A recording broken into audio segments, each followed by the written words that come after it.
Mic on और blink नहीं कर रहा है। बहुत ही शानदार तरीके से हम फिर से आपके साथ हैं 2019 के पेपर के साथ। आज 1 तारीख है, 6 तारीख को आप लोग के साथ हम फिर से हाजिर होंगे 2023 के पेपर के वीडियो सॉल्यूशन के साथ। In which of the following process heat is neither absorb nor release? बेटा हीट ना एब्जॉर्ब हो रही है ना रिलीज हो रही है, उस प्रोसेस का नाम होता है एडियाबैटिक। कौन सा बैटिक? एडियाबैटिक प्रोसेस में heat is neither release nor absorb. बेटा इंक्रीज इन टेम्परेचर, अगर टेम्परेचर बढ़ेगा, एक कंटेनर में गैस फिल्ड है, बेटा कह रहे हैं एक कंटेनर में गैस फिल्ड है, बेटा प्लीज मेरी बात सुने, टेम्परेचर को बढ़ा दिया गया है। अगर एक कंटेनर है, PV equal to nRT, number of moles वही रहेंगे, R वही रहेगा, वॉल्यूम वही है, टेम्परेचर बढ़ेगा तो प्रेशर बढ़ेगा, पर इंक्रीज इन प्रेशर कहीं पे आंसर नहीं है। तो बेटा आंसर क्या आएगा? इंक्रीज इन इट्स मास, मास तो बढ़ नहीं जाएगा, है ना। Increase in its kinetic energy, जो एंटायर एनर्जी होती है आइडियल गैस की, वो क्या होती है? काइनेटिक इन नेचर, है ना। Entire energy is kinetic in nature and entire internal energy is F/2 nRT। F/2 nRT, FR/2 को हम बोलते हैं CV, तो हम इंटरनल एनर्जी को NCVT भी बोल सकते हैं। F/2 nRT, जिसमें डिग्री ऑफ फ्रीडम जो होती है बेटा, कुछ ट्रांसलेशनल काइनेटिक एनर्जी होती है, कुछ रोटेशनल। कभी कभी पूछ लें कितना फ्रैक्शन ऑफ एनर्जी ट्रांसलेशनल, कितना रोटेशनल। अगर पॉलीएटॉमिक नॉन लीनियर है तो 3 ट्रांसलेशनल डिग्री ऑफ फ्रीडम होती है, 3 रोटेशनल डिग्री ऑफ फ्रीडम होती है, 50-50% हो जाता है। और अगर डायटॉमिक होगी तो 3 और 2 आ जाएगा, 3 और 2 आ जाएगा। तो ट्रांसलेशनल काइनेटिक एनर्जी और रोटेशनल वाले में जो रिलेशन आएगा, जो रेशियो आएगा, वो कहेगा 3:2 या 6:4। 60% होगी ट्रांसलेशनल काइनेटिक एनर्जी और 40% हो जाएगी रोटेशनल वाली काइनेटिक एनर्जी। ठीक है, अगला क्वेश्चन है, कह रहे हैं इलेक्ट्रॉन है जिसकी टोटल एनर्जी है -3.4, total energy is negative of kinetic energy and is half of potential energy. तो यहां से बहुत ही आराम से आप क्वेश्चन कर पाएंगे, total energy is negative of kinetic energy and is half of potential energy.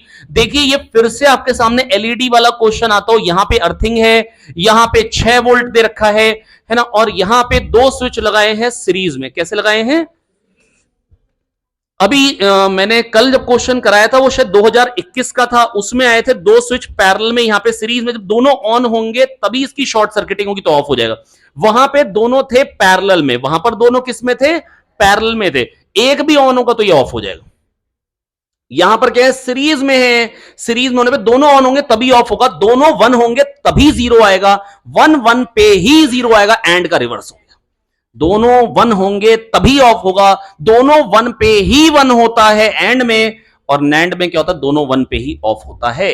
ठीक है, अब कह रहे हैं 10 किलोग्राम वाला है। बेटा देखो ये क्वेश्चन सब लोगों ने किया हुआ है।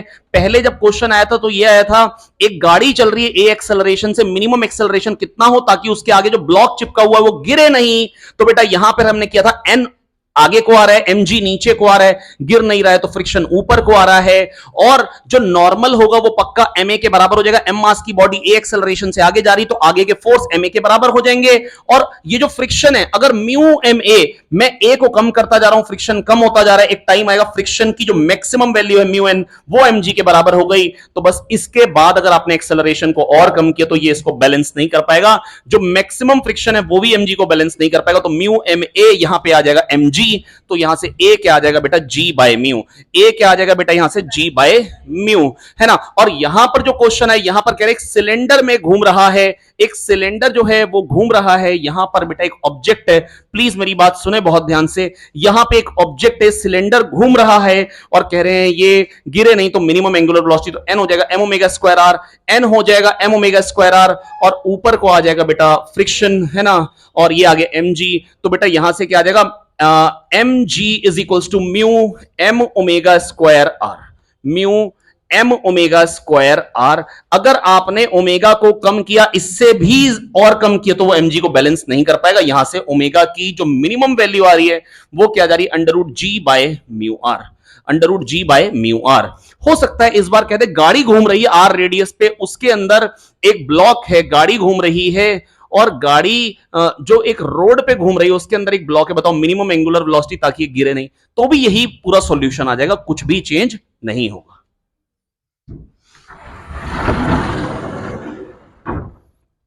तो ये आ गया बेटा आपके सामने ये वाला क्वेश्चन। इसके बाद बेटा देखो मेरी बात सुन लो बहुत ध्यान से।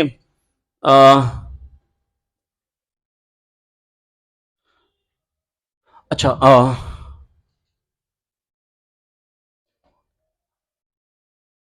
अगर गाड़ी टॉपल ना करे तो कितनी वेलोसिटी आती है? टॉपल ना करे, टॉपल किस स्पीड के बात करेगी अगर घूम रहा है तो? बेटा mv² / r बाहर को आ जाता है, mv² / r बाहर को आ जाता है, mg इधर को आ जाता है। अगर साइड लेंथ, अगर ये टायर्स के बीच की दूरी 2a है, ये a हो गई, ये h हो गया, तो mv² / r इंटू h बराबर mg इंटू a। तो यहां से v क्या आ जाएगा? √arg/h, √arg/h। तो इसके बाद यहां पर अगला क्वेश्चन आपके सामने है। ये क्वेश्चन दे रखा है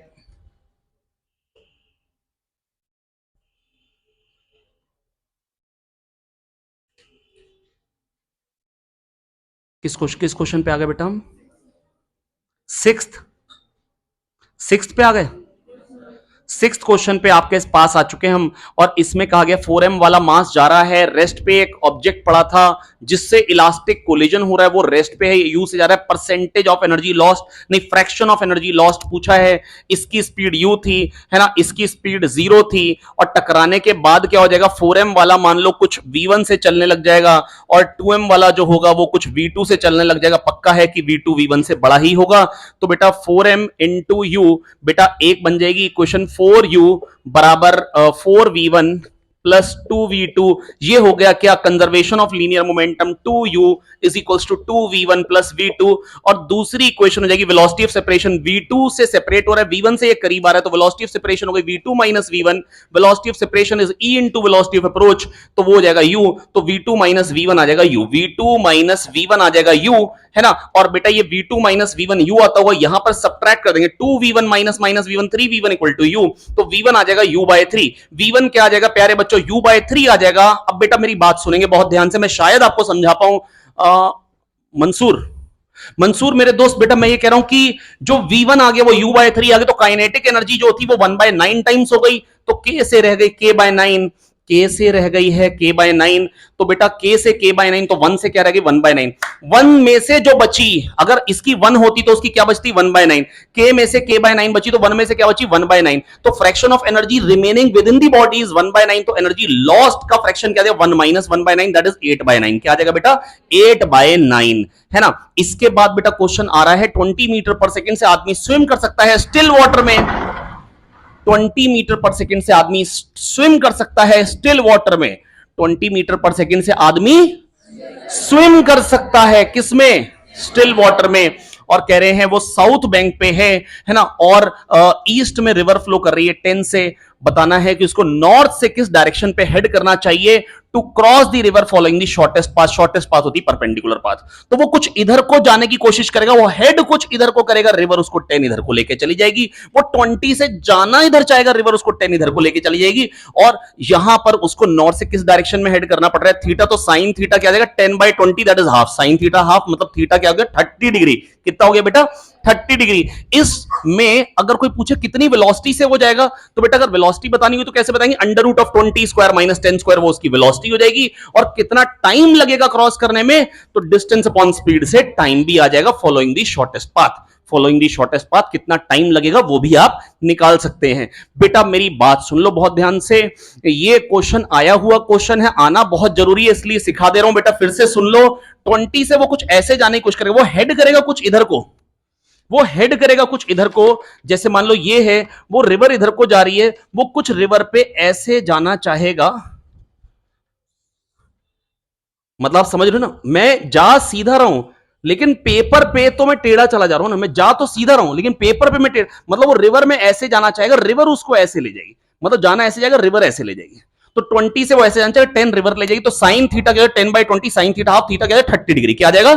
पर अगर मान लो मेरी बात सुनो, अगर रेस हो रही है तो आप कैसे जाना चाहोगे? अगर रेस हो रही है तो किस पाथ पे? शॉर्टेस्ट पाथ पे या परपेंडिकुलर टू रिवर जाना चाहोगे? Perpendicular to river. आपको मानना होता है आप ट्रेन में है तो आप ऐसी पाथ में जाना चाहेंगे, हाँ ट्रेन ले जाएगी लेकिन आप आगे ज्यादा बढ़ेंगे। लेकिन अगर आप ऐसे जाना चाहते तो बेटा आप आगे को कम बढ़ पाते। इसमें आगे को ज्यादा बढ़ गया। तो बेटा अगर कोई कहेगा मिनिमम टाइम में रिवर क्रॉस कर रही, रेस हो रही है, तो आप किधर को स्ट्रोक्स मारेंगे, perpendicular to the flow, but you will not go perpendicular to the river flow. River आपको लेके चली जाएगी, कुछ ड्रिफ्ट आ जाएगी, कुछ क्या आ जाएगी, ड्रिफ्ट आ जाएगी। अब बेटा अगर मान लो आपकी जो वेलोसिटी है स्टिल वाटर में वो मान लो v है, रिवर आपको u ले जाएगी। अगर ये d है तो जो मिनिमम टाइम लगेगा क्रॉस करने में वो हो जाएगा d बाय v, और जो ड्रिफ्ट आ जाएगी u into t, u d by v। ये बेटा ड्रिफ्ट आ जाएगी। तो ये दो अपने क्वेश्चंस हैं, दो ही क्वेश्चन बन सकते हैं। मेरे को लगता है आपको आने जरूर चाहिए। बेटा एक मास है जो घूम रहा है, सबसे ज्यादा टेंशन कहां पे आती है, जरा जल्दी से बताएं। बॉटम मोस्ट पॉइंट पे। mv स्क्वायर ओवर आर तो हर जगह टेंशन बढ़ाना चाहता है, mv स्क्वायर ओवर आर तो हर जगह टेंशन बढ़ाना चाहता है ना। तो mv स्क्वायर ओवर आर से हर जगह बच्चे कह रहे कांस्टेंट स्पीड से घूम रहा है, तो mv स्क्वायर ओवर आर तो हर जगह बराबर आ रहा है, पर यहां पे mg भी बढ़ा रहा है। तो बेटा यहां पे mg बढ़ा रहा है, यहां पे mg पूरी तरीके से कम कर रहा है, बाकी जगह कंपोनेंट कम कर रहा है। तो मिनिमम टेंशन होती है टॉप मोस्ट पॉइंट पे, मैक्सिमम टेंशन होती है बॉटम मोस्ट पॉइंट पे, और मैक्सिमम टेंशन और मिनिमम टेंशन का जो डिफरेंस होता है that is 6 mg which is constant. t max minus t min is 6 mg, T max minus T min is 6 mg। ठीक है, इसके बाद अगर बेटा कोई कहेगा कि thread is most likely to break when the block is at the bottom most point. बेटा अगर मान लो क्वेश्चन आता है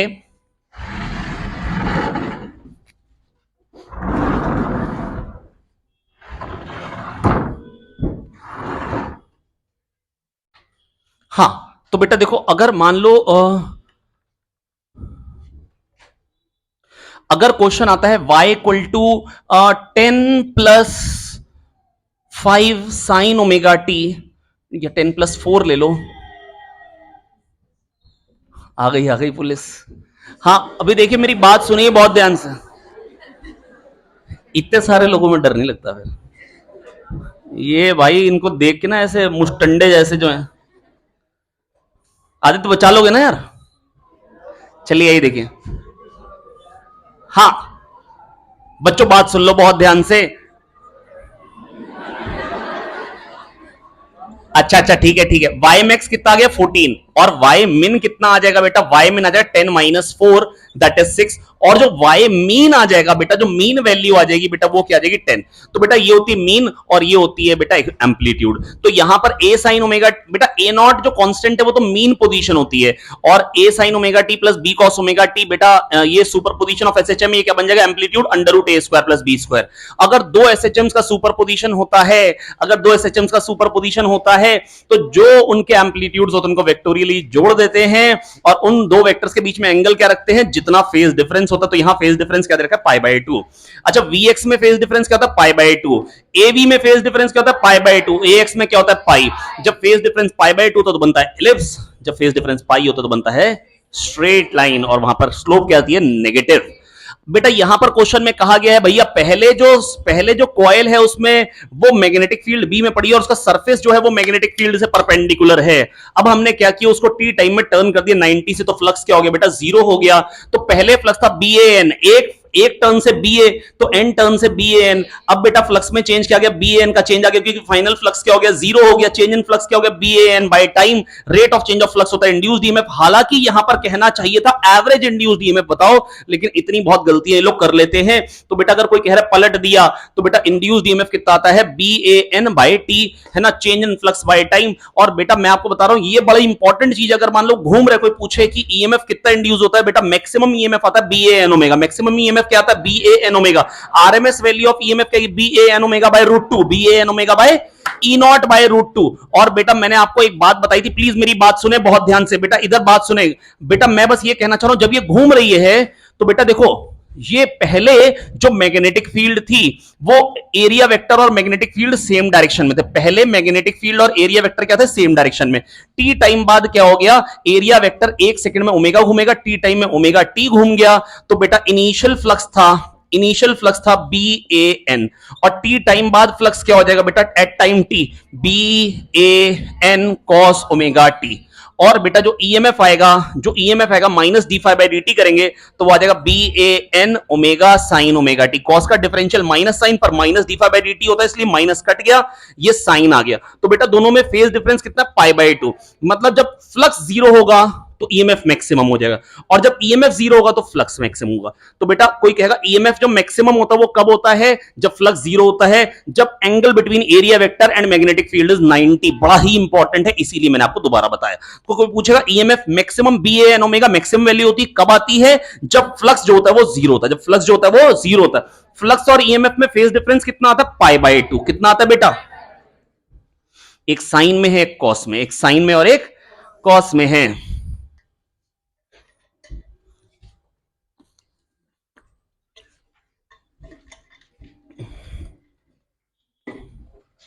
घड़ी कहां गई यहां से जी। एवरेज वेलोसिटी क्या होती है, कंप्लीट ऑसिलेशन में एवरेज वेलोसिटी बेटा क्या होती है, बेटा जहां से चले थे वहीं आ गए, एवरेज वेलोसिटी हो जाती है जीरो। क्या हो जाती है बेटा, जीरो, एवरेज वेलोसिटी हो जाती है जीरो। ठीक है, अगर एवरेज एक्सेलरेशन पूछेंगे कंप्लीट ऑसिलेशन में जीरो, लेकिन एवरेज स्पीड पूछेंगे तो जीरो नहीं बोलेंगे, एवरेज स्पीड होगी total distance 4a upon total time. बहुत ही शानदार। अगला बेटा कह रहे हैं सोप बबल है, उसका रेडियस दे रखा है, कह रहे हैं उसमें जो प्रेशर है वही जेड नॉट डेप्थ पे प्रेशर है एक लेक में। बेटा जेड नॉट डेप्थ पे प्रेशर कहेगा P A plus rho G H, P A plus rho G H, P A plus, बेटा P A plus rho G H pressure आता है एच डेप्थ पे, एच डेप्थ पे pressure क्या आता है, P A plus rho G H आता है, P A plus rho G Z not आ जाएगा। और बबल के अंदर क्या आता है, P A plus 4t by R, P A plus 4t by R आ जाएगा बबल के अंदर। P A plus 4t by R किसके अंदर आ जाएगा, बबल के अंदर। तो 4t बाय आर और रोजी जेड नॉट को बराबर कर लेंगे, 4t बाय आर और रोजी जेड नॉट को बराबर कर लेंगे। पहले जब क्वेश्चन आया था, जब मैंने आपसे दिया था एक पेपर में, वहां था bubble is just inside the surface of water, और उसके अंदर जो प्रेशर है वो जेड नॉट डेप्थ पे। तो वहां पर बेटा ये था कि एक सरफेस है, एक सरफेस है तो अंदर प्रेशर क्या है, P A plus 2t by R. Excess pressure अगर खाली बबल लिखा है तो 4t बाय आर मत कहो, अगर बबल वाटर के अंदर तो सरफेस एक हो जाएगी तो 2t बाय आर। ड्रॉप में तो 2t बाय आर होता है एक्सेस प्रेशर, बबल में अगर एयर में है, अगर दो सरफेस वाला बबल है तो 4t बाय आर, लेकिन पानी के अंदर बबल है तो 2t बाय आर आएगा एक्सेस प्रेशर, तो क्या आएगा 2t बाय आर आएगा। ठीक है, इसके बाद कह रहे हैं भैया एक रॉड है जिसकी लेंथ L1 है, उसका thermal coefficient of linear expansion alpha 1 है। बेटा मेरी तरफ देख लें दीपक सुथार, मैं बेटा आपको बस इतना कहना चाह रहा हूं दीपक सुथार की ना, एक की रॉड की लेंथ L1 है और उसका थर्मल कोफिशिएंट ऑफ लेंथ है अल्फा 1, एक की L2 है और अल्फा 2 है, और बेटा L1 अल्फा 1 L2 अल्फा 2। और शंपा बेटा मेरे को ये कह रहे हैं जो दोनों में जो डिफरेंस है ना लेंथ में, that is independent of temperature, मतलब दोनों लेंथ जो है वो बराबर से बढ़ जाएंगी तो डिफरेंस जो होगा वो कांस्टेंट रह जाएगा। तो L1 माइनस L2 को बेटा कहा गया है कि वो कांस्टेंट है, L1 माइनस L2 को कहा गया है कि वो कांस्टेंट है। प्लीज मेरी बात सुन ले ध्यान से, L1 माइनस L2 जो है वो कांस्टेंट है। अब L1 माइनस L2 कांस्टेंट है तो delta L1 minus delta L2 zero, delta L1 क्या हो जाएगा, डेल्टा L2 के बराबर आ जाएगा। और यहां से क्या आ जाएगा, L1 alpha 1 delta theta is equal to L2 alpha 2 delta theta, है ना। यहां से आ जाएगा L1 alpha 1 equal to L2 alpha 2। Please मेरी बात सुने ध्यान से, L1 होता, L1 अगर लेंथ थी तो जब टेम्परेचर को डेल्टा थीटा से बढ़ाए तो हो क्या जाएगी, L1 1 plus alpha 1 delta theta. तो बेटा ये हो जाती है लेंथ डेल्टा थीटा बढ़ाने के बाद, बेटा L1 1 plus alpha 1 delta theta ये हो जाती है। तो L1 अल्फा 1 डेल्टा थीटा होता है इंक्रीज इन लेंथ, है ना। तो बेटा इंक्रीज इन लेंथ दोनों की बराबर हो जाएगी, L1 अल्फा 1 L2 अल्फा 2 बराबर हो जाएंगे। मान लो इस बार इसी क्वेश्चन को लेते हैं और कहते हैं बताइए एक प्लेट के अंदर एक और प्लेट रखी है, जो दिखने वाला एरिया है बड़ी प्लेट का वो कांस्टेंट रह रहा है, टेम्परेचर पे डिपेंड नहीं कर रहा है। तो basically A1 minus A2 constant हो गया। क्या हो गया, A1 माइनस A2 कांस्टेंट हो गया। और यहां से रिलेशन क्या है, A1 beta 1 equals to A2 beta 2, A1 beta 1 equals to A2 beta 2। और यही क्वेश्चन आ जाए, मान लो कि एक कंटेनर में पानी भरा हुआ और खाली स्पेस की वॉल्यूम, मतलब V1 माइनस V2 कांस्टेंट है, खाली स्पेस की वॉल्यूम कांस्टेंट है, तो डेल्टा ले लो, delta V1 is equals to delta V2। यहां से कह देगा V1 gamma 1 is equals to V2 gamma 2। और बेटा अल्फा बीटा गामा में क्या रिलेशन होता है, जरा फटाफट से बता दो। V1 gamma 1 equal to V2 gamma 2, alpha beta gamma में क्या रिलेशन होता है, beta equal to 2 alpha, gamma equal to 3 alpha for isotropic solids. लेकिन अगर कोई कह देगा अल्फा एक्स अलग है, अल्फा वाई अलग है, तो बीटा हो जाएगा alpha x plus alpha y, और गामा हो जाता है alpha x plus alpha y plus alpha z. अगर मान लो कोई क्यूब है, जो वाईजेड वाला आएगा, जो वाईजेड वाला अगर मान लो कोई सरफेस आ रहा है, तो उसका जो बीटा आएगा वो क्या आएगा, alpha y plus alpha z plus. पर लेकिन ऐसे क्वेश्चंस पूछे बहुत कम गए हैं, तो बीटा होता है 2 अल्फा, गामा होता है 3 अल्फा, और अगर अल्फा अलग अलग हैं तो दोनों अल्फा का सम करते हैं बीटा के लिए, जो दो साइड्स के अल्फा होते हैं उन दोनों का सम करते हैं, और अगर गामा निकालना तो तीनों परपेंडिकुलर अल्फा का सम करते हैं। कह रहे कोफिशिएंट ऑफ थर्मल कंडक्टिविटी का यूनिट क्या होता है बेटा, H equal to K A delta T by L. H equal to K A delta T by L. H क्या होता है बेटा, K A delta T by L. H होता है K A delta T by L. तो अगर H है K A delta T by L, यहां से हम करेंगे क्या, यहां से बेटा मेरे को कंडक्टिविटी का यूनिट बताना है।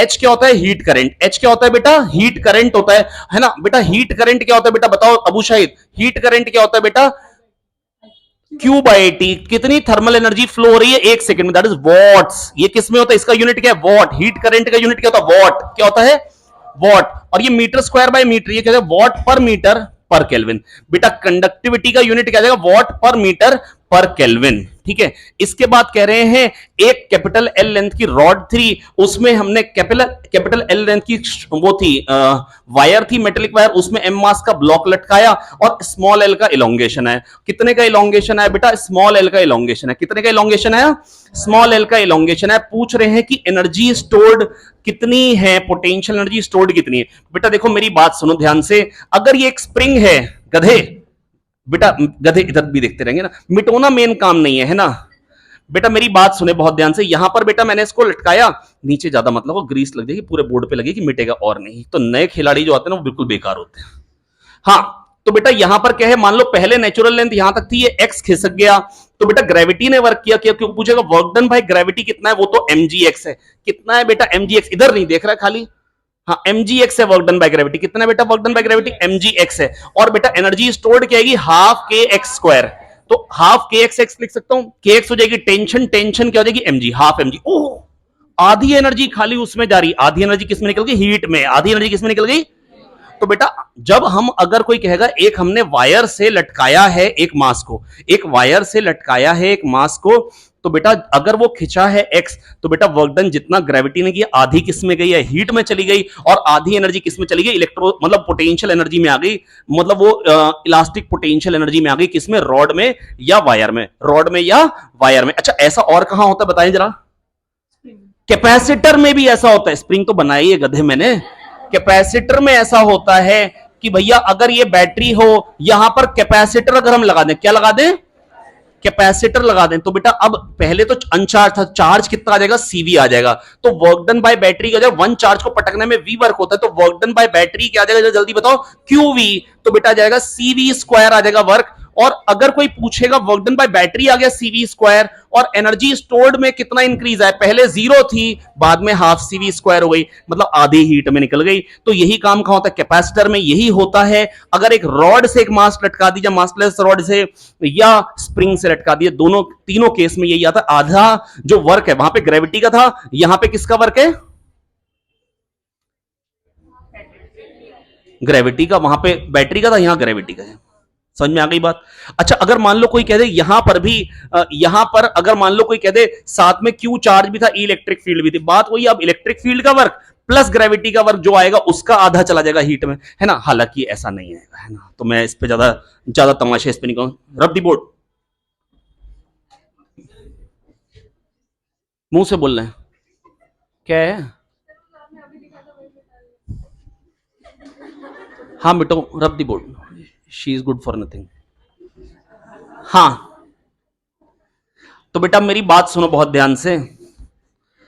A disk of radius 2 meter and mass 100 kilogram rolls on a horizontal surface. Its center of mass has speed 20 centimeter per second. How much work is needed to stop it? अबे कह रहे disc चल रही है, क्या कह रहे हैं, डिस्क चल रही है, कह रहे कितना कितना वर्क करना पड़ेगा रोकने के लिए। अबे जितनी काइनेटिक एनर्जी उतना वर्क करना पड़ेगा, बस अपोजिट डायरेक्शन में नेगेटिव वर्क करना पड़ेगा। और डिस्क के पास काइनेटिक एनर्जी क्या होती है बताओ जनता को, हाफ आई ओमेगा स्क्वायर। क्या होती है, और आई क्या लेंगे डिस्क के लिए बताओ जरा, 3/2 mr स्क्वायर। क्यों 3/2 mr स्क्वायर,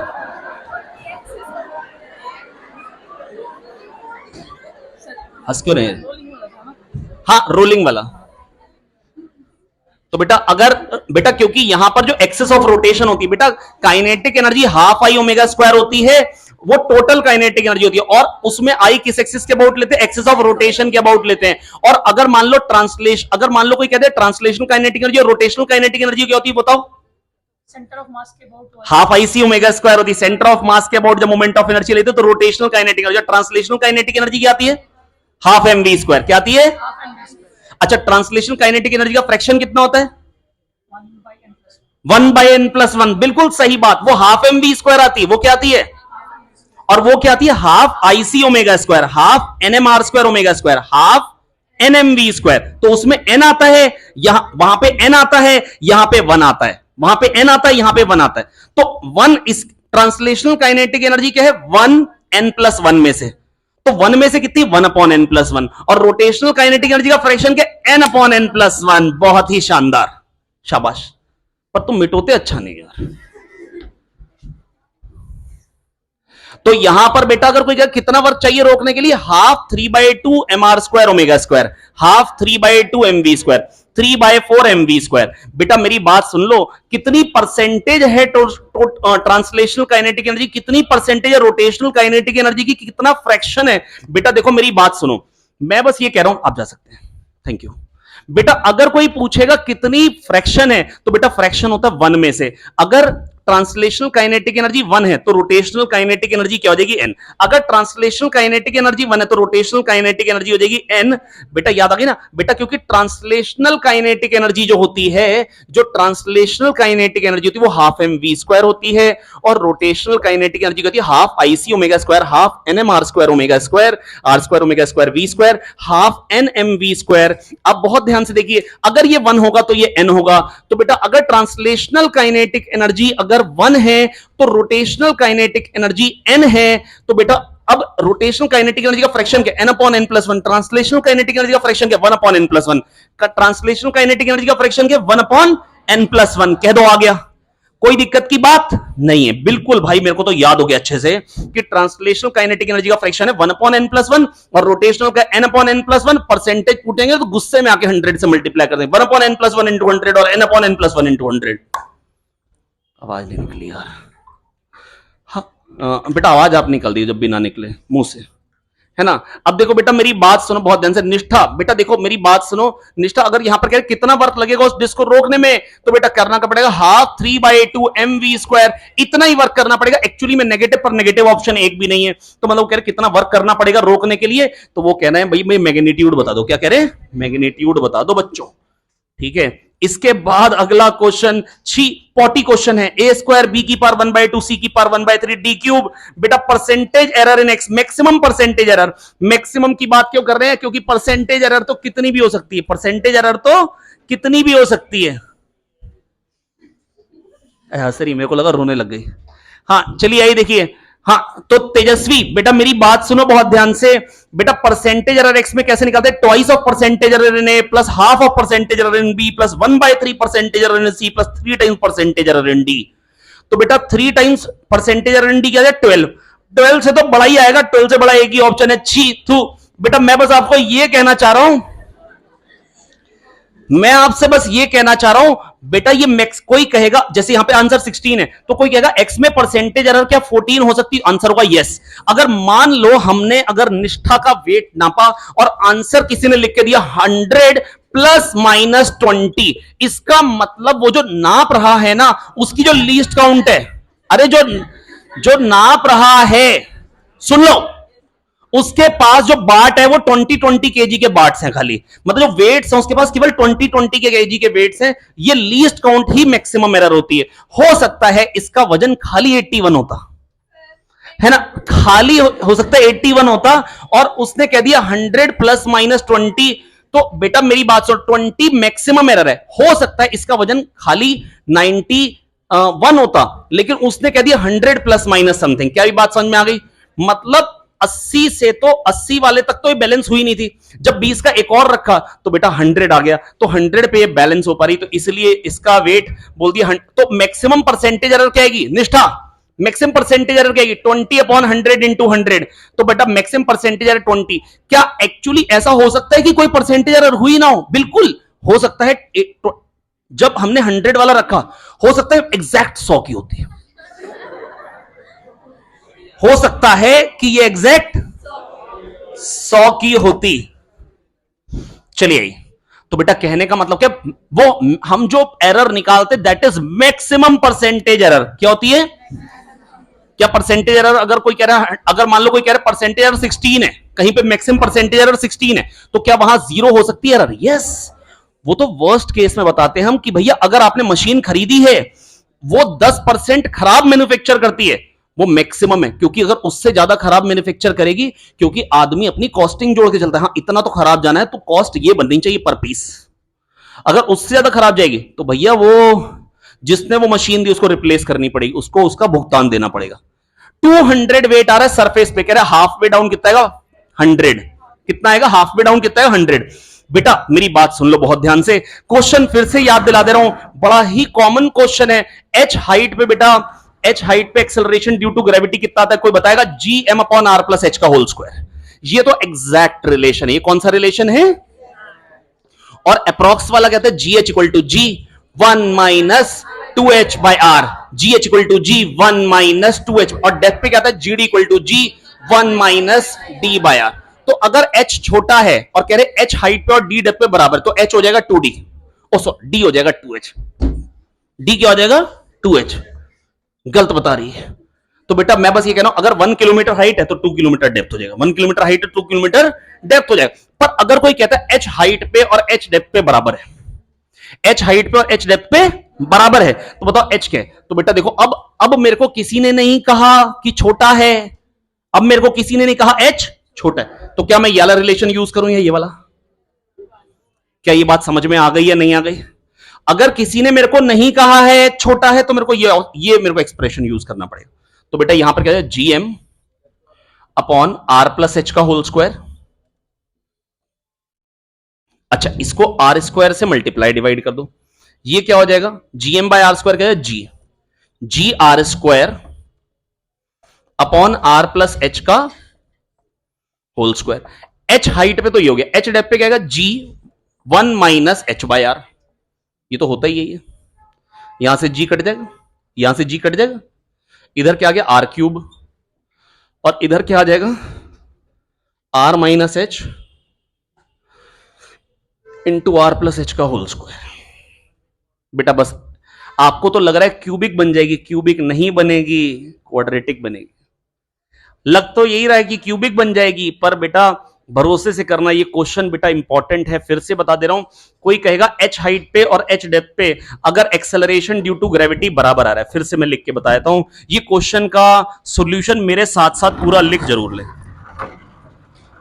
कभी कभी ऐसे खिसकता है ना, मन करता तुरंत पैसे दे दूं, लेकिन ऐसे होने पे ना मन करता रोक लो। हाँ ये देखिए, ऐसे घूरती नहीं जैसे तेरी दुकान है, ऐसे घूरने लग जा रही है। हाँ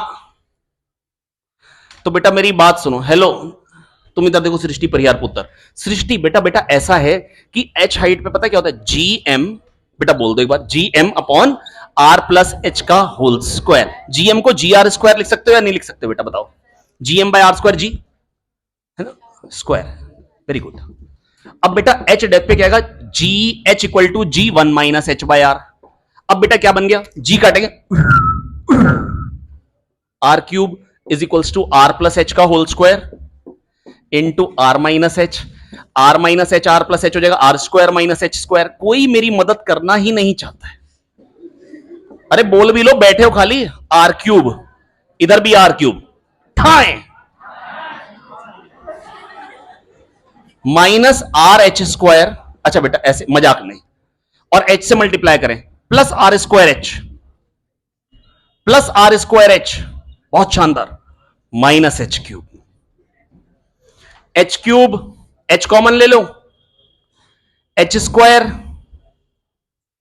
plus RH -r² equal to 0। तो एक तो h इक्वल टू 0 रूट आना ही है, h इक्वल टू 0 पे तो होगा ही ना। अबे कह रहे अगर h हाइट पे h डेप्थ पे बराबर है, तो अगर h 0 होगा तो आंसर आएगा ही। तो एक तो h इक्वल टू 0 आना ही था। अबे अगर कोई कह रहा है h हाइट पे और h डेप्थ पे बराबर है, तो h इक्वल टू 0 तो प्रैक्टिकली सोचो अगर 0 हाइट पे और 0 डेप्थ पे तो बराबर है ही है ना। 0 हाइट 0 डेप्थ मतलब वही। तो अगर कोई कह रहा है h हाइट पे और h डेप्थ पे बराबर है, तो h equal to 0 must be one of the root. तो अगर क्यूबिक दिखे भी रही है तो घबराओ मत, एक रूट तो 0 है, उसको तो उड़ाओ पहले। h इक्वल टू 0 तो, लेकिन हमसे तो नॉन जीरो वैल्यू पूछी। अब क्या लगाएंगे, Dharacharya, minus B plus minus under root B square minus 4ac upon 2 है, माइनस बी प्लस माइनस, अब प्लस ही लेंगे क्योंकि माइनस माइनस तो बड़ा वाला माइनस हो जाएगा, B square minus 4ac R square minus minus 4 square 5r square by 2, खत्म। Under root 5 minus 1 by 2r, under root 5 minus 1 by 2r, ऐसे कर लेते हैं ऐसे। मिस प्रीति कौशिक पुत्र,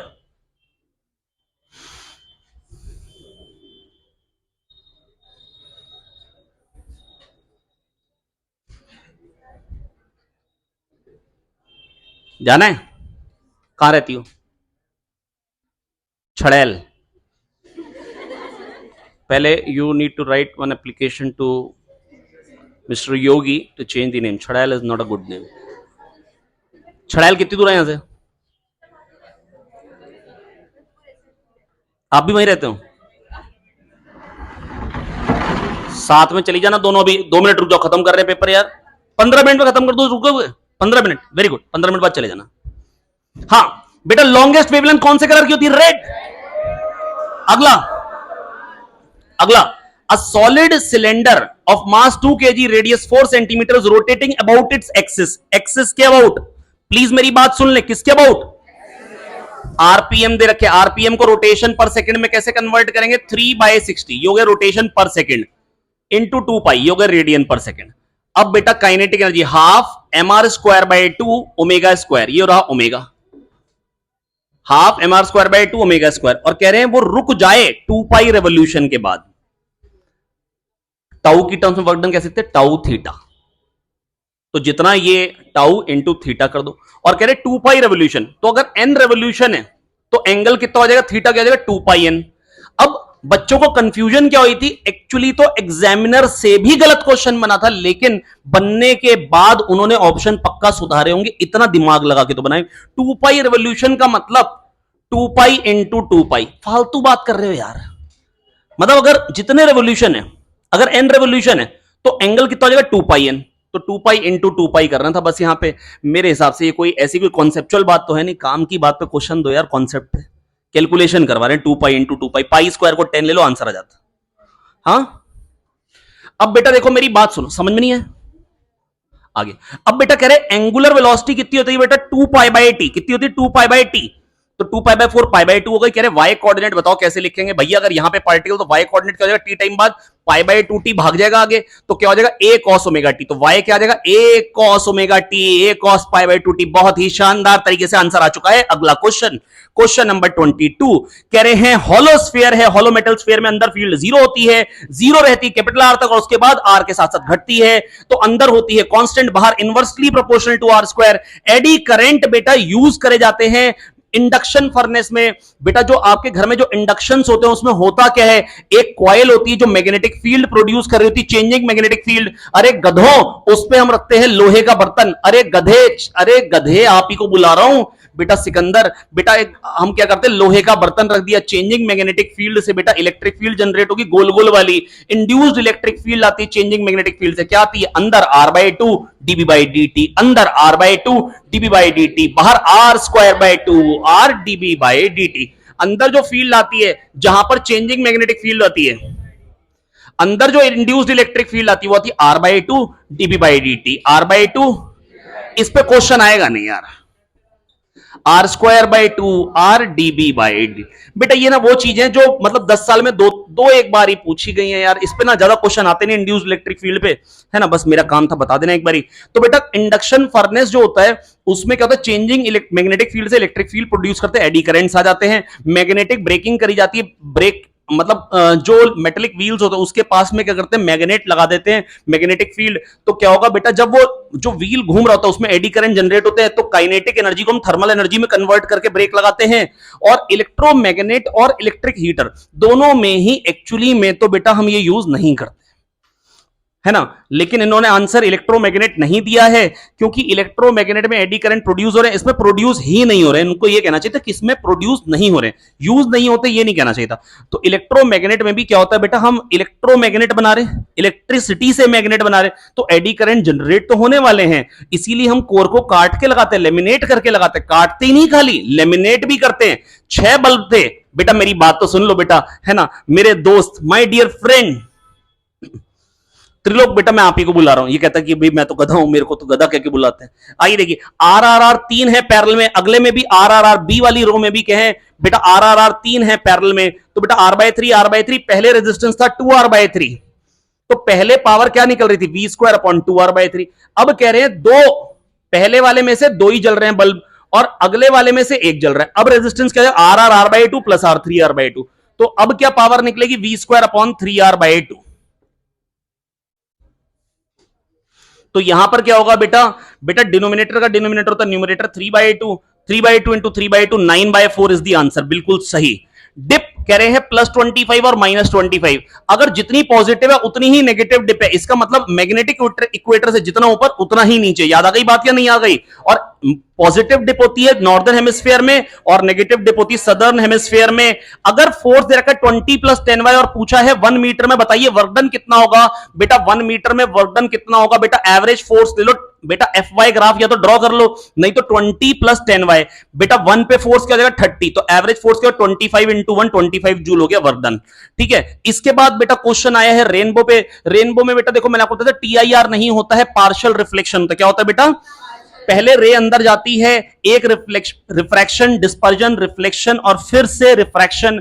अगर एक रिफ्लेक्शन होता है तो बनता है प्राइमरी रेनबो, 2 रिफ्लेक्शन से बनता है सेकेंडरी रेनबो, 2 रिफ्लेक्शन से सेकेंडरी रेनबो बनता है। सेकेंडरी रेनबो कहां आता है, प्राइमरी के ऊपर आता है। सेकेंडरी वाला कहां आता है, प्राइमरी के ऊपर आता है, प्राइमरी वाला नीचे, सेकेंडरी वाला ऊपर आता है। और बेटा रेनबो बनता कैसे, सन मैन रेनबो, सन मैन रेनबो। अगर मेरी आंखें बेटा, फटाफट से माइक देंगे, बहुत ही शानदार, इसको आप चार्जिंग पे लगाएंगे।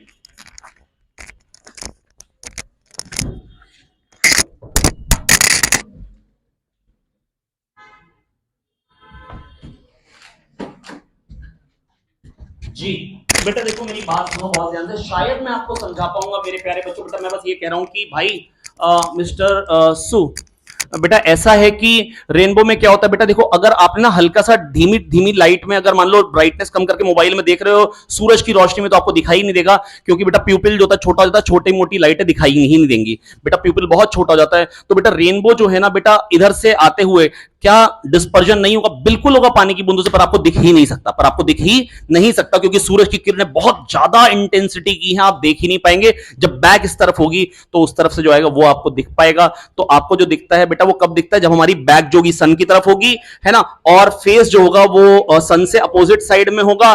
तो बेटा होता क्या है, 40 और 42 डिग्री पे बनता है प्राइमरी रेनबो। प्राइमरी रेनबो में पी के बागबल में क्या आ रहा है, आर आ रहा है, रेड वाला ऊपर आता है। सेकेंडरी रेनबो में STUV वॉयलेट वाला ऊपर आता है ना, उसमें आता है 50 और 53 पे, और इसमें आता है 40 और 42 पे। और होता क्या है बेटा, जब बैक इस तरफ होती है, तो बेटा यहां पर पूछा था गलत ऑप्शन कौन सा है, तो बेटा गलत ऑप्शन पूछा है, प्लीज मेरी बात सुन लेंगे ध्यान से, when the light rays undergo 2 internal reflection in a water drop, a secondary rainbow is form. Correct, a second the order of colours is reversed in secondary rainbow. Secondary rainbow में उल्टा हो जाता है, सेकेंडरी रेनबो में violet ऊपर होता है, primary में वॉयलेट नीचे होता है। ठीक है, और an observer can see a rainbow when his front is towards sun. सही या गलत? गलत। Rainbow is combined effect of dispersion, refraction and reflection of sunlight, बिल्कुल सही बात है। अब बेटा सॉलिड सिलेंड्रिकल कंडक्टर है, तो बेटा अगर करंट यूनिफॉर्मली डिस्ट्रीब्यूटेड है, अंदर बी प्रोपोर्शनल टू आर, बाहर इनवर्सली प्रोपोर्शनल टू आर। पिछले 4 साल में 3 बार क्वेश्चन है, 2 बार ग्राफ और 1 बार खाली वर्बल पूछा है। अगले क्वेश्चन में कह रहे वेलोसिटी v है, रेडियस r है, बाद में वेलोसिटी v भी हो गई एक पार्टिकल की, रेडियस r भी है, पर दोनों का टाइम पीरियड सेम है। शंपा बेटा दोनों का टाइम पीरियड सेम है। वर्तिका बेटा अब बेटा मेरे को ये बताओ, अगर टाइम पीरियड सेम है तो एंगुलर वेलोसिटी का रेशियो कहते हैं 2π/t का रेशियो। बेटा एक सेकंड में जितना एंगल घूमता है आर्केशा भट्ट उसको हम बोलते हैं एंगुलर वेलोसिटी। 2π/t होती है एंगुलर वेलोसिटी और टाइम पीरियड दोनों का बराबर है। टाइम पीरियड बराबर होने का मतलब क्या है? एंगुलर वेलोसिटी दोनों की बराबर, ratio of angular velocity is 1:1। Correct. और बेटा ये क्वेश्चन नंबर 30 बहुत ही ज्यादा इंपॉर्टेंट क्वेश्चन, 5 स्टार क्वेश्चन ये आपके सामने।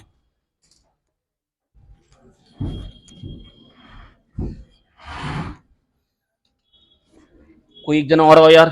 Chammu come here mister Chammu.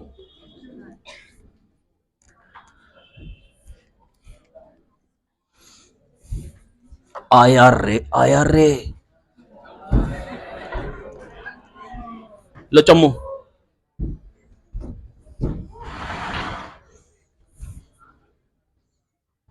Chammu भी बहुत टेंशन लेता है।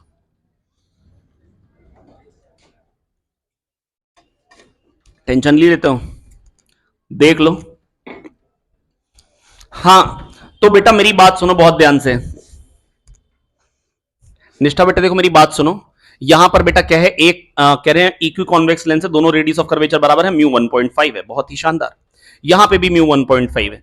बेटा मेरे को चम्मू ये बताएं, अगर इसकी फोकल लेंथ एफ है, इसकी एफ है, कह रहे आइडेंटिकल लेंस है, कम हियर, तो मेरे को ये बताओ कि इक्विवेलेंट फोकल लेंथ क्या हो जाएगी? f/2 क्या हो जाएगी? 1/f equivalent equal to 1/f1 plus 1/f2 1/f plus 1/f 2/f, तो f इक्विवेलेंट हो जाएगा f/2। क्या हो जाएगा? f/2। अब कह रहे हैं भाई देखो f का f/2, और अब बेटा ये पता क्या कह रहे हैं? कह रहे हैं कि हमने यहां पर डाल दिए पानी और उसका भी रिफ्रैक्टिव इंडेक्स 1.5 है। अबे ढक्कन, इसका मतलब क्या? ये भी 1.5 ये भी, तो जितना ये इधर को डेविएट करेगा उतना ही वो अपने बेस की तरफ करेगा। इन दोनों की तो झंड हो जाएगी, खाली एक बचा, तो f आ जाएगा फाइन। या आप कह सकते हो इसने यहां पे आनी थी इन दोनों से, इसने डाइवर्ज करके f पे पहुंचा दी। या आप ये भी कह सकते हो, कि देखो अब तो पूरा म्यू 1.5 हो गया, तो एक r रेडियस कर्वेचर का, एक r और म्यू 1.5, तो फोकल लेंथ क्या आ जाएगी? r। फोकल लेंथ क्या आ जाएगी? अब बेटा ये क्वेश्चन एक बार ऐसे आया, एक बार कैसे आया, एक बार ऐसे आया, कह रहे बीच में भर दिए पानी, बीच में म्यू का 1.33, म्यू 1.33 4/3, और उसमें पूछा था इक्विवेलेंट फोकल लेंथ क्या आएगी। भाई देखो मेरी बात सुनो बेटा, f/2 तो आनी थी कब? जब अगर ये नहीं होता एयर होती, और f आनी थी कब? जब म्यू होता 1.5, तो उसे डाइवर्ज करना था। लेकिन अब म्यू 1.3 डाइवर्ज करेगा लेकिन उतना नहीं कर पाएगा, तो f/2 से f के बीच का आंसर आएगा, और ऐसा ऑप्शन एक ही था, ऐसा ऑप्शन। तो मतलब कहने का मतलब है ये क्वेश्चन बड़ा इंपॉर्टेंट है। अगर अंदर भर दिया म्यू 1.5 वाला तो वापस f हो जाएगी, भाई ये आना है। और अगर 1.33 वाला भरा, पानी भरा, तो f/2 से आगे आएगा, लेकिन f से पीछे रह जाएगा। f/2 से f के बीच का ऑप्शन एक ही दिया था, वैसे वहां पर आंसर जो आया था वो 3f/4 आया था। अगला क्वेश्चन, तो यहां तो बेटा पहले वाले केस में f/2 है और दूसरे वाले केस में f है, तो यहां पर तो रेशियो आ जाएगा हाफ। बेटा अगले क्वेश्चन में कह रहे हैं थीटा सी पे अगर रे आ रही, कितने एंगल पे आ रही? थीटा सी पे, तो एंगल ऑफ रिफ्रैक्शन क्या आएगा? 90। यार क्या बकवास कर रहे हैं। नेक्स्ट अगले क्वेश्चन में कह रहे प्लस लेमडा चार्ज डेंसिटी की एक रॉड है, माइनस लेमडा चार्ज डेंसिटी की दूसरी रॉड है, और बेटा कह रहे बताओ मिड पॉइंट पे मैग्नेटिक फील्ड कितनी होगी। बेटा इससे भी आर, इससे भी आर, यहां पे +1 चार्ज हुआ तो ये कहेगा चल हट, और ये कहेगा आजा, λ/2πε0r, λ/2πε0r। अरे अनुष्का हर बोला बेटा λ/2πε0r plus λ/2πε0r, λ/πε0r, λ/πε0r। अब देखो बेटा बात सुन लो ध्यान से, बेटा मेरी बात सुनो बहुत ध्यान से। बेटा मैं बस आपको यह कहना चाहता हूं,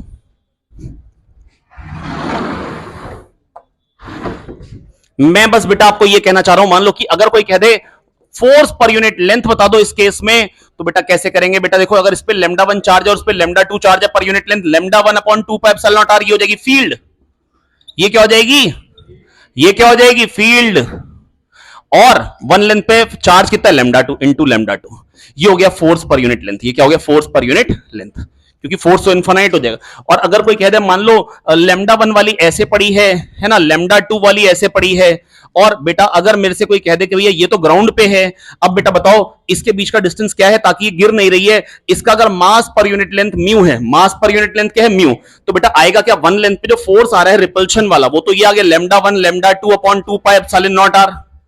कैसे निकाला, lambda 1 upon 2 pi epsilon naught R field into charge is equal to mu g, is equal to क्या कर देंगे म्यू जी, वन लेंथ का मास म्यू, तो जितना नीचे का उतना ऊपर को। अच्छा ये इक्विलिब्रियम कैसे, स्टेबल या अनस्टेबल, कैसे, पास में करूंगा तो रिपल्शन वाला फोर्स बढ़ जाएगा वापस जाएगा, लेकिन अगर मान लो ये प्लस लेमडा वाली होती और ये फिक्स्ड होती और नीचे माइनस लेमडा वाली झूल रही होती, इस केस में क्या आता बेटा, अब lambda 1 lambda 2 upon 2 pi epsilon naught R और mg को अगर बैलेंस करते तो ये वाला इक्विलिब्रियम कैसा होगा, स्टेबल या अनस्टेबल, अनस्टेबल। अगर हल्का सा भी ऊपर किया तो अट्रैक्शन वाला फोर्स और बढ़ जाएगा, ये उसके पास चलता चला जाएगा, तो ये क्या हो जाएगा अनस्टेबल इक्विलिब्रियम। अनस्टेबल होता है वापस ना आने की टेंडेंसी, अभी इक्विलिब्रियम है लेकिन हटाया तो वापस नहीं आएगा। स्टेबल इक्विलिब्रियम हटाया तो भी वापस आएगा, हटाया तो भी वापस आएगा। क्या दो आ गया समझ में यार। 33 टी टाइप सेमीकंडक्टर में मेजॉरिटी चार्ज कैरियर क्या होता है होल्स, और डोपेंट क्या होता है बेटा ट्राइवेलेंट। एन टाइप सेमीकंडक्टर में क्या होता है इलेक्ट्रॉन्स, और पेंटावेलेंट होती है डोपेंट। अगले में बेटा सर्किट प्रोटेक्टर डिवाइस कौन सा होता है बेटा, फटाफट से बता दो, फ्यूज। इसके बाद बेटा पूछा डिस्प्लेसमेंट करंट और कंडक्शन करंट दोनों क्या होते हैं, बराबर होते हैं। चार्जिंग हो रही है, वोल्टेज बढ़ रही है, तो दोनों क्या होंगे नॉन जीरो और इक्वल। नॉन जीरो इक्वल एक ही ऑप्शन में है, और अगर आपको लगे निकालना है तो Q को लिखें सीवी, dQ by dt होता है करंट, dQ by dt क्या होता है current, C dV by dt, C dV by dt, और dV by dt कितना रहेगा 3 और C कितना रहेगा 20 माइक्रोफेरेड, तो आंसर क्या है 20 into 3 60 माइक्रो एम्पियर। बेटा अगर वोल्टमीटर एमीटर डायरेक्टली दिए तो कौन से मानेंगे, रियल या आइडियल, रियल सॉरी आइडियल मानेंगे जब कुछ नहीं दिए, क्योंकि बेटा वोल्टमीटर एक्चुअली रेजिस्टेंस होता है, अगर रियल होंगे तो रेजिस्टेंस देंगे, वो दिया नहीं है, तो बेटा अगर डायरेक्टली दिए तो क्या मानना है आइडियल मानना है। क्या मानना है, एक्चुअली ना ये थोड़ा सा डिफरेंस है जेई और नीट के क्वेश्चन में। जेई में होता है कि भैया जब, मैं क्यों बता रहा हूं, ये उल्टा होता है बस आपके में, उसमें क्या होता है अगर नहीं दिया होता तो रियल मानना है, आइडियल होगा तो आइडियल लिख के देंगे, कहेंगे एक्चुअली में तो हर चीज रियल है, मतलब उनका कॉन्सेप्ट ज्यादा रियलिस्टिक लगता है। पर कोई बात नहीं, अभी हम नीट की तैयारी कर रहे हैं तो हम औकात में आते हैं। तो बेटा यहां पर कह रहे हैं कि भाई अगर मेरे को नहीं दिए तो क्या हो गया आइडियल। आइडियल वोल्टमीटर का रेजिस्टेंस कहता है इनफिनाइट, आइडियल एमीटर का रेजिस्टेंस कहता है जीरो। एमीटर कैसे लगाया जाता है सीरीज में, वोल्टमीटर कैसे लगाया जाता है पैरेलल में, कैसे लगाया जाता है पैरेलल में। और अगर इंफिनिटी में अगर 10 ओम जोड़ देंगे तो कोई फर्क पड़ेगा नहीं भैया, तो वोल्टेज वही की वही रहेगी, करंट वही का वही रहेगा। अल्फा पार्टिकल में 2 प्रोटॉन होते हैं 2 न्यूट्रॉन होते हैं। देखो पिछले पेपर में ही 2020 में भी क्वेश्चन आया था, 2019 में भी क्वेश्चन आया है, वहां पर कह रहे थे बताओ कितने पोटेंशियल डिफरेंस से एक्सेलरेट किया है ना, ताकि ये डी ब्रोगली वेवलेंथ आई। यहां पर कह रहे इतने पोटेंशियल डिफरेंस से एक्सेलरेट किया, बताओ डी ब्रोगली वेवलेंथ क्या आएगी। एक में पोटेंशियल डिफरेंस दिया था और डी ब्रोगली वेवलेंथ पूछी थी, एक में डी ब्रोगली वेवलेंथ दी थी और पोटेंशियल डिफरेंस पूछा था। दोनों ही पेपर आज ही किए हमने।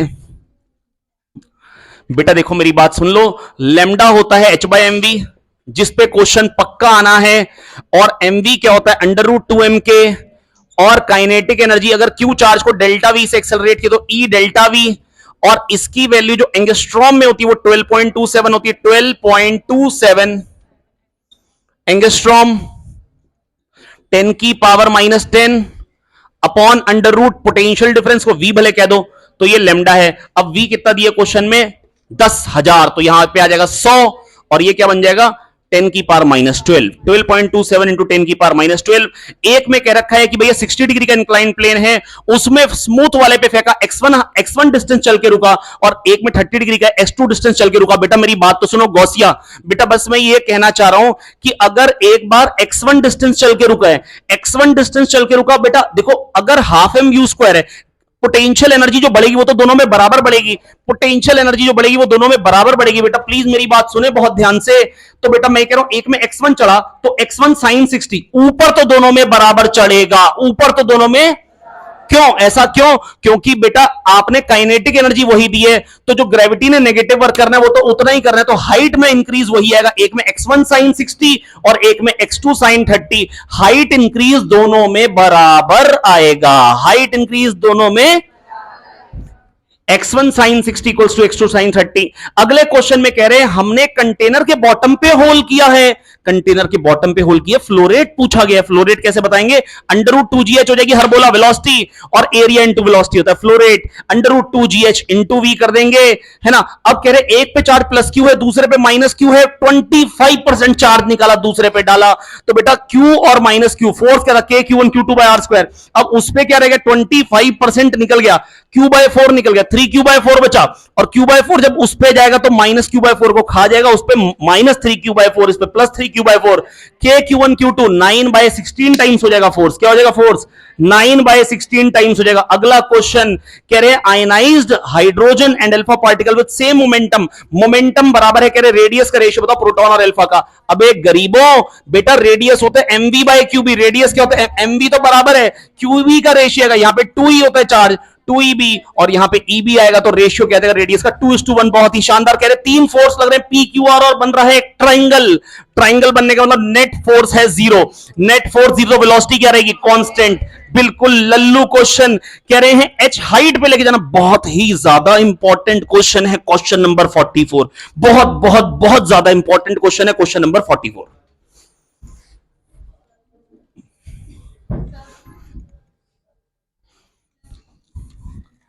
जाओ, दो क्वेश्चन बचे हैं, मरे जा रहे, छड़ैल जाना है। हाँ बेटा देखो मेरी बात सुनो बहुत ध्यान से, ये नहीं बोलते एम्स दिल्ली जाना, छड़ैल जाना है। भैया देखो आर, आर बेटा रेडियस है, आर हाइट पे लेके जाना है। बेटा देखो मेरी बात सुन लो, आर रेडियस है, आर हाइट पे लेके जाना है। यहां पर पोटेंशियल एनर्जी क्या हो जाएगी? इनिशियल माइनस GMM/r, और जब आर हाइट पे होगी तो क्या हो जाएगी? Minus GMM/2r।